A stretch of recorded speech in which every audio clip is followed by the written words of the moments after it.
Hammaga salom do'stlar, sizlar bilan Xaliqov game emas, Cyrex bu bo'lgan. Bundan oldingi videoda UC shartlarini o'rgatganman, ya'ni Poplans battle boshlanganda men akkauntimga Poplans tashab podishka qilishinglar kerak bo'lardi. Keyin tashishinglarga qarab men sizlarga UC berardim. O'shanda ID vanikni qoldirmadim. Poplans battle boshlanishiga yaqin tashiman dedim. Hozir tashasam sizlar tayyor bo'lib turardingizlar. Xo'p, hozir baribir gapirganim bilan tushunmaysizlar, o'shaning uchun videoni ko'rib o'zingizlar bila olasizlar. Videoni ko'rishdan oldin bir dona like bosib, kanalimizga obuna bo'lish esingizdan chiqmasin va sizlarga gapim nikimni nimaga o'zgartirganimni videoning oxirida aytib o'taman. Qanunda go.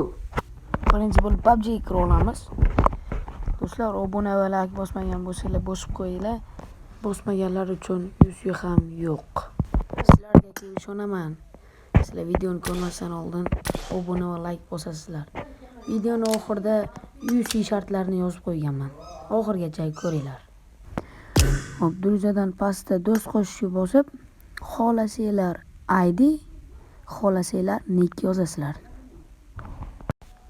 ID va nick ko'rinmagan bo'lsa, kommentariyaga o'tsanglar, komment yozib qo'yganman. ID yoki nickni terib, derazaga PP uchun deb yozsanglar, keyin men bu yoqdan derazaga olib qo'yaman. Keyin sizlar deraza tashab bo'lganingdan keyin, men olganimdan keyin belgilab qo'ysanglar, PP battle boshlanganda tars kirib tashab qo'yaverasizlar, onlayn bo'lganimda bo'lmaganimda. Keyin nickni nima almashtirding desanglar, menga yo'qmadi nick.